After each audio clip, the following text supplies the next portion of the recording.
Complex numbers part first है, class 11 का भी टॉपिक है और इंजीनियरिंग में भी ये टॉपिक आता है।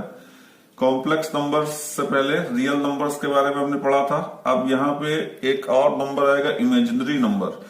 इमेजिनरी नंबर का कॉन्सेप्ट यहां से शुरू होता है कि अगर हमें कोई इक्वेशन हमारे पास है x square is equal to k इस फॉर्म में और यहाँ पे के की वैल्यू निगेटिव है, तो इस तरह से इसको सॉल्व करना अगर होगा हमें, तो वहां पे हमें एक नंबर इंट्रोड्यूस करना होता है x square is equal to suppose it is minus root k. तो इस -1 की जगह हम एक नंबर इंट्रोड्यूस करेंगे and that number is represented by i square, और उसके बाद इसका हम स्क्वायर रूट फाइंड कर सकते हैं, that will be the i root k. यहां पे जो आई है, this i is known as the imaginary number,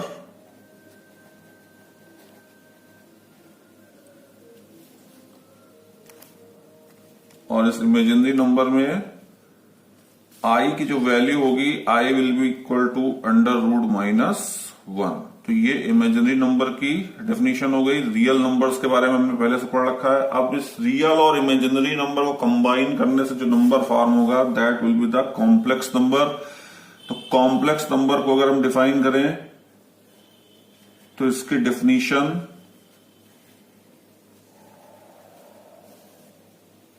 इस तरह से हो जाएगी, एनी नंबर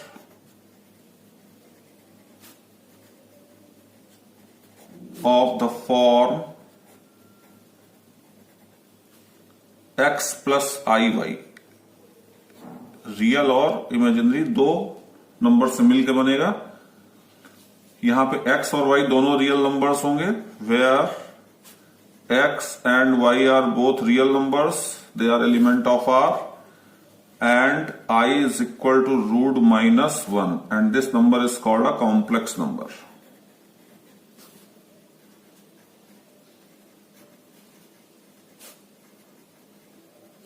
कॉम्प्लेक्स नंबर के लिए सिंबल हम लोग z यूज करेंगे, यानी कि z is equal to x plus i y लिख सकते हैं।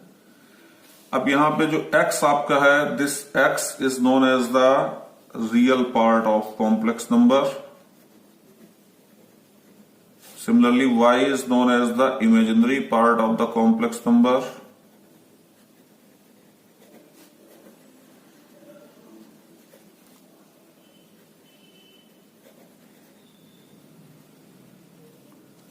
इसको हम सिंबल के फॉर्म में भी लिख सकते हैं, real part of z is x, similarly real part of imaginary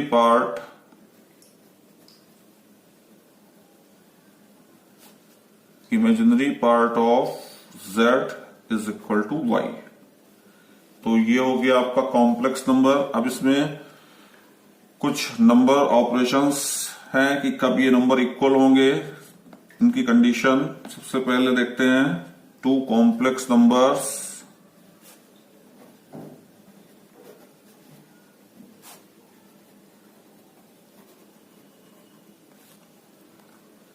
x1 plus iy1 and x2 plus iy2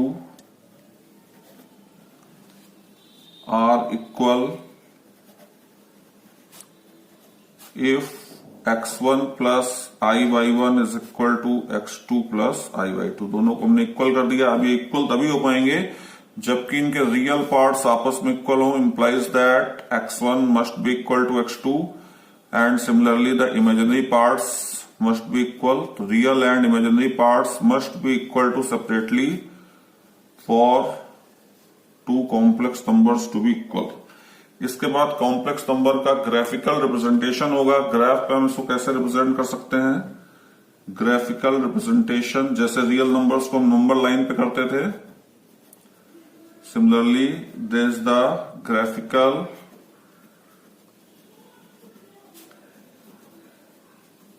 representation of complex number.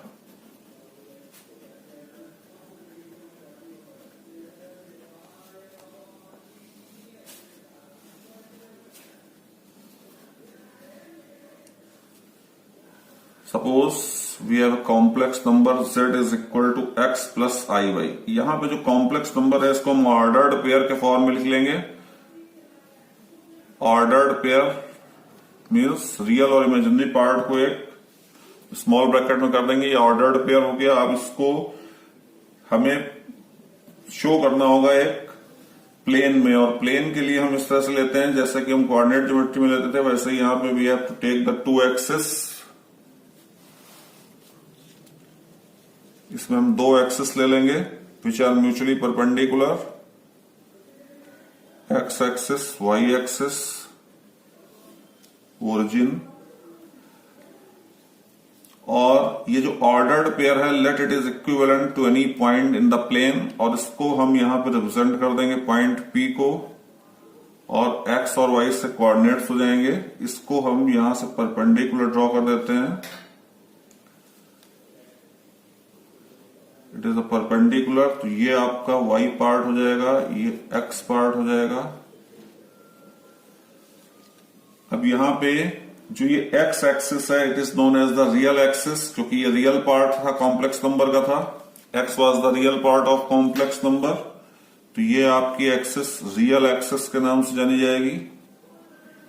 और इसी तरह से जो y एक्सिस है वो इमेजिनरी एक्सिस के नाम से जानी जाएगी। It is y axis and that will be the imaginary axis.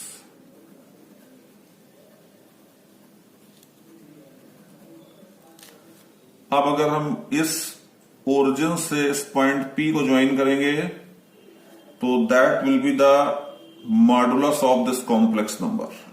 ये इसको मॉड ऑफ z से रिप्रेजेंट करेंगे। It is the modulus of complex number. इसी तरह से ये लाइन OP रियल एक्सिस के साथ जो एंगल फॉर्म करेगी, this theta is known as the amplitude. ये थीटा आपका एम्पलीट्यूड हो जाएगा। It is also known as argument.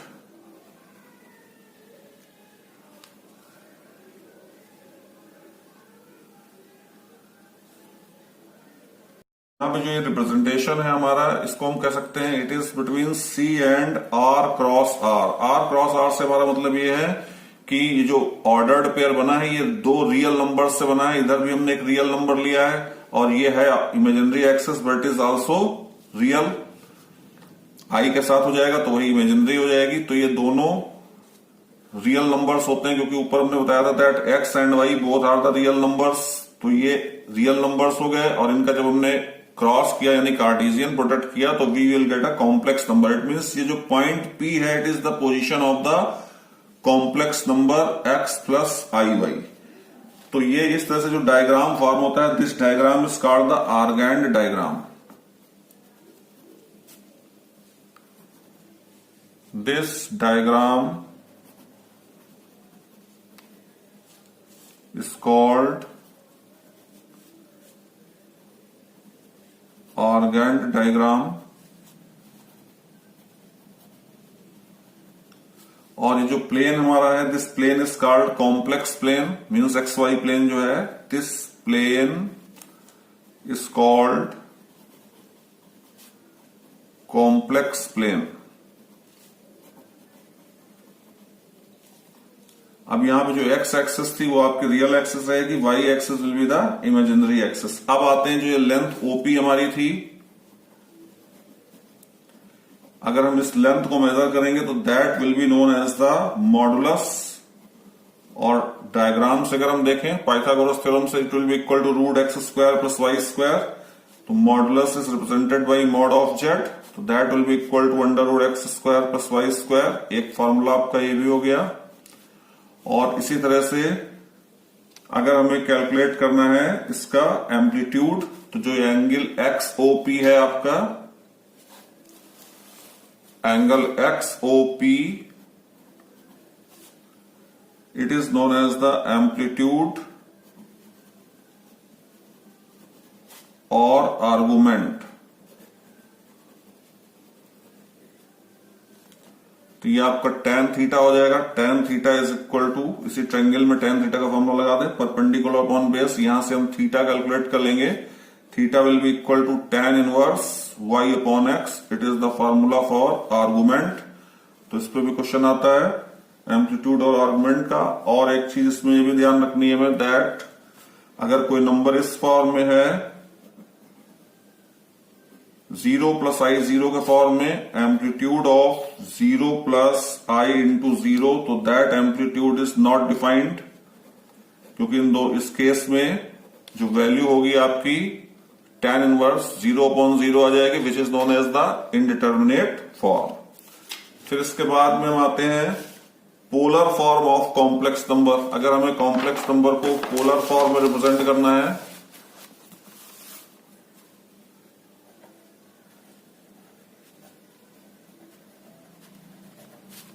Polar form of a complex number,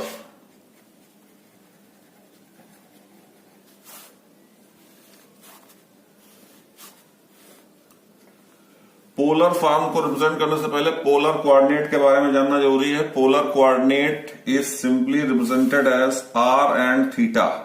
जिस तरह से कार्टेशियन कोऑर्डिनेट की हमने बात की थी, Cartesian coordinate is represented by x y, उसी तरह से पोलर कोऑर्डिनेट्स जो हैं they can be represented in the form of r and theta. जैसे कार्टेशियन कोऑर्डिनेट में दो एक्सेस होती थी, वैसे ही यहां पे एक ही लाइन होती है और एक इनिशियल पॉइंट होता है। इसको हम डायग्राम से समझ सकते हैं। Suppose it is a curve, take any point P on this curve and its polar coordinates are r comma theta. अब इसमें r क्या होगा, थीटा क्या होगा, तो उसके लिए यहां पे we have a initial line. एक ऐसी लाइन होती है जो इनिशियल लाइन के नाम से जानी जाती है, और इसी इनिशियल लाइन को, जो इसका इनिशियल पॉइंट है, इसे हम इस पॉइंट P से ज्वाइन कर लेंगे। तो this distance is known as the OP is known as the r and this angle is known as the theta. तो ये पोलर कोऑर्डिनेट का सिस्टम होता है, जहां खाली एक इनिशियल लाइन होती है और इससे कोऑर्डिनेट r और थीटा होते हैं। इनिशियल लाइन के इनिशियल पॉइंट को जब हम पॉइंट से ज्वाइन करते हैं तो वी विल गेट r, और वही लाइन इनिशियल लाइन के साथ जो एंगल बनाती है that is known as the theta. अब इसको बात आती है कि कार्टेशियन को पोलर कार्टेशियन में अगर हमें कन्वर्ट करना है, तो इसी को हम कार्टेशियन में x, y ले लेते हैं, जो हम कार्टेशियन कोऑर्डिनेट सिस्टम में लेते थे, और यहां से हम एक परपेंडिकुलर ड्रॉ कर देते हैं। परपेंडिकुलर ड्रॉ करने पे हम देखेंगे कि it is equal to y and this distance is equal to x। अब अगर हम इस ट्रायंगल OPN में साइन और कोसाइन के रेशियो यूज करें, तो हम ये देखेंगे that sine theta is equal to perpendicular upon hypotenuse, तो that will be y upon r। तो यहां से आपको रिजल्ट मिलेगा y is equal to r sine theta.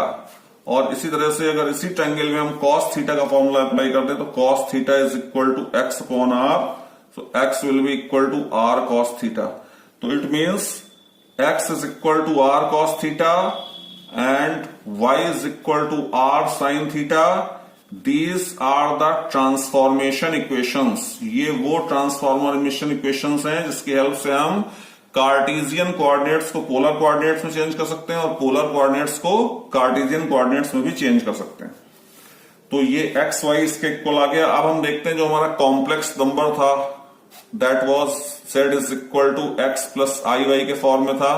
x और y की ये वैल्यूज यहां पे पुट कर देंगे, तो z is equal to r cos theta plus i r sin theta. Now you have to take r common, तो z will be equal to r cos theta plus i sin theta. तो it is the polar form of a complex number, क्योंकि जो complex number x y के term में था, हमने उनको transformation equations के हेल्प से कन्वर्ट कर दिया पोलर कोऑर्डिनेट्स में। इस ऊपर वाले फार्मूले को हम z is equal to r cis theta के नाम से भी लिखते हैं शॉर्ट फॉर्म में। इसका मीनिंग ये हुआ r cos theta plus i sin theta. तो ये आपका पोलर फॉर्म हो गया, पोलर कोऑर्डिनेट का इंट्रोडक्शन हो गया। अब आते हैं एडिशन ऑफ कॉम्प्लेक्स नंबर्स। अगर है हमारे पास, ऐड करने हैं हमें number, addition of complex numbers.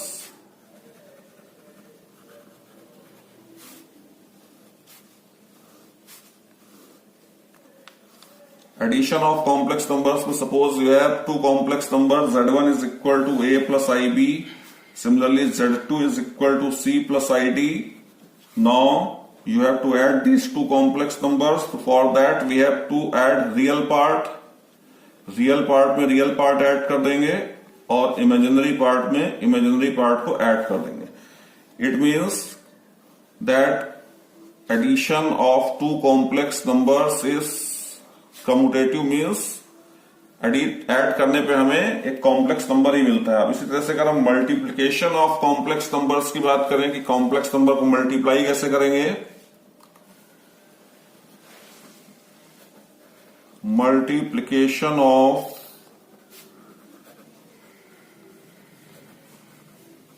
Complex numbers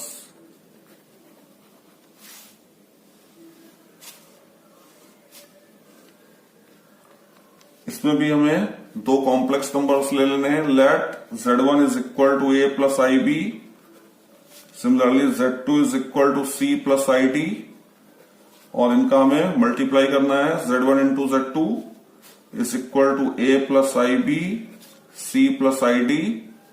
इनको सिंप्लीफाई कर लेंगे. That will come out ac plus iad plus ibc plus i square bd. Now from the definition of imaginary number I square is equal to -1, तो that term will be negative, ये -1 हो जाएगा.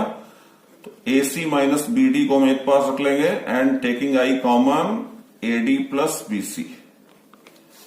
तो इस तरह से हमने इनको मल्टीप्लाई कर लिया और मल्टीप्लाई करने के बाद हमने देखा कि that this result is also a complex number, यानी कि दो कॉम्प्लेक्स नंबर को मल्टीप्लाई किया हमने तो हमें एक कॉम्प्लेक्स नंबर मिला. अब इसमें एडिशन की कुछ प्रॉपर्टीज भी हैं. Addition properties of addition of complex numbers.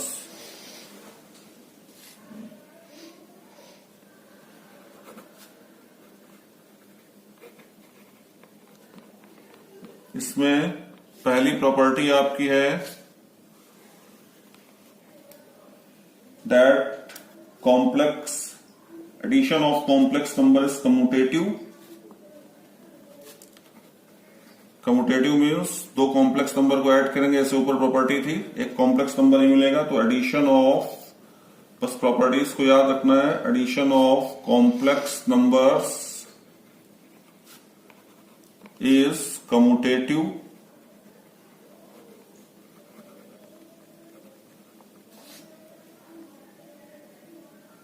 Z1 plus Z2 is always a complex number. ये आपका हो गया कम्यूटेटिव लॉ. और इसी तरह से addition of complex number is also associative.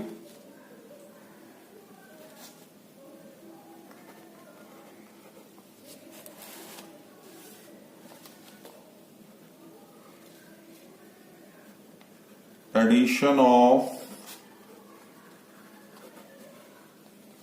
complex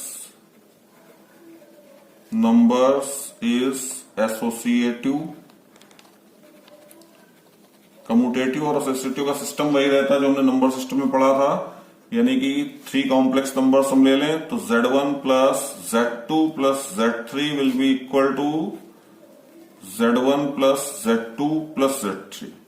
यानी पहले हम Z2 Z3 को ऐड करके फिर Z1 को ऐड करें, और या Z1 Z2 को ऐड करने के बाद Z3 को उसमें ऐड करें, रिजल्ट विल बी सेम. तो ये एसोसिएटिव लॉ को फॉलो करता है. इसके बाद में एडिटिव आइडेंटिटी आ जाएगी.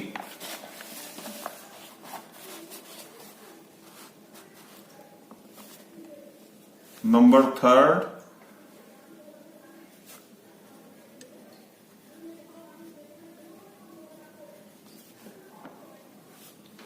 additive identity.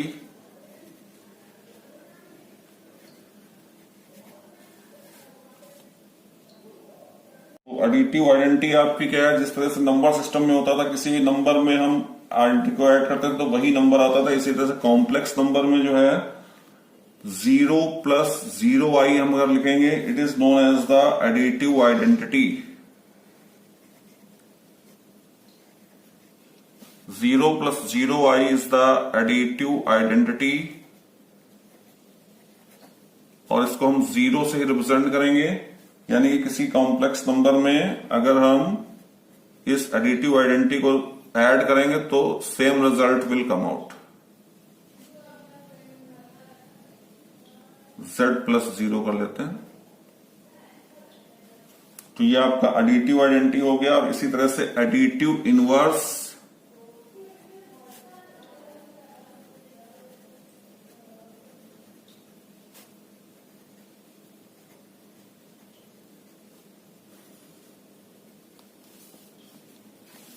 एडिटिव इनवर्स हो जाएगा आपका, अगर z is a complex number then minus z is known as the additive inverse. Additive inverse वो वैल्यू होती है जिसको हम ऐड करें और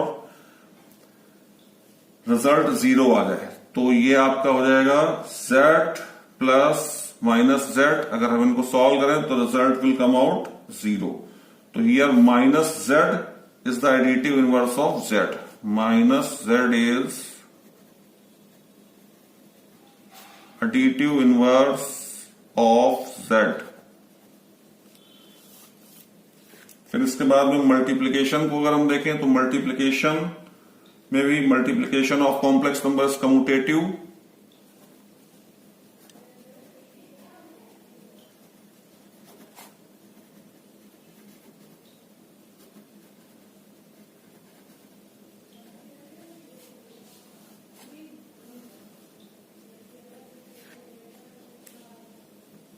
number 1 multiplication of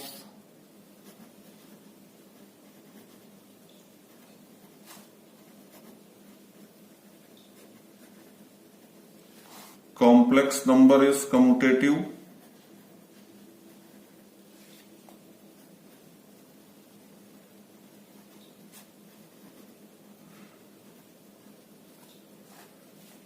multiplication of commutative means that z1 z2 is equal to same, which is equal to z2 z1। और इसी तरह से एसोसिएटिव लॉ को फॉलो करेगा। मल्टीप्लीकेशन इज आल्सो एसोसिएटिव,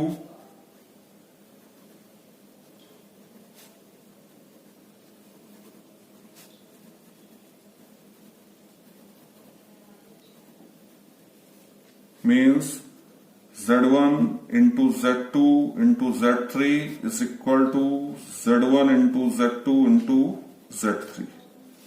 ये आपका एसोसिएटिव लॉ हो गया।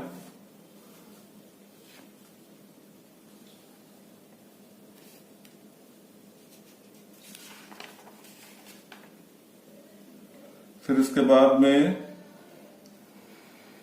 Multiplication of complex number is also distributive. Distributive law को अगर हम देखें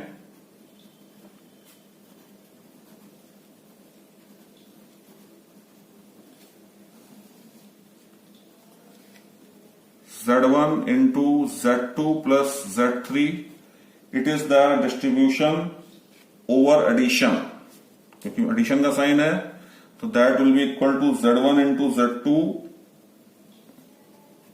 plus z1 into z3।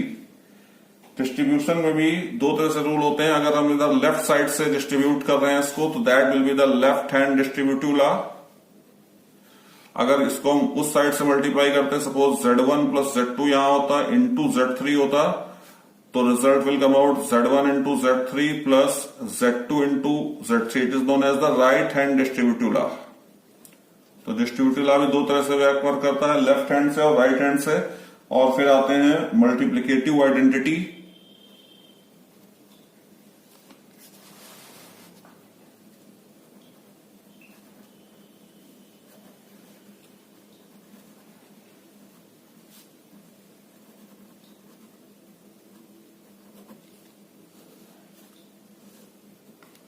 Multiplicative identity is known as the one which is written in the form of 1 plus 0 into y।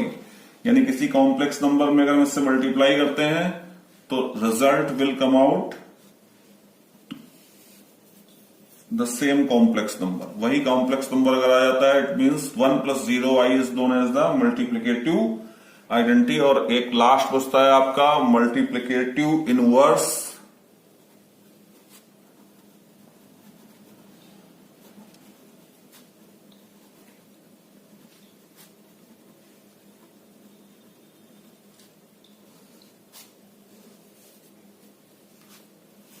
Multiplicative inverse complex number का अगर हमें define करना है, let Z1 be a complex number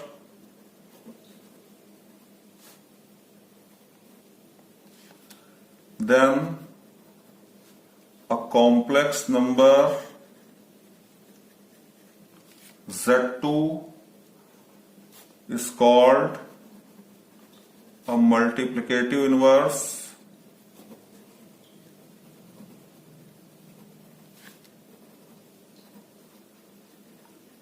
if Z1 into Z2 is equal to 1, which is equal to Z2 into Z1।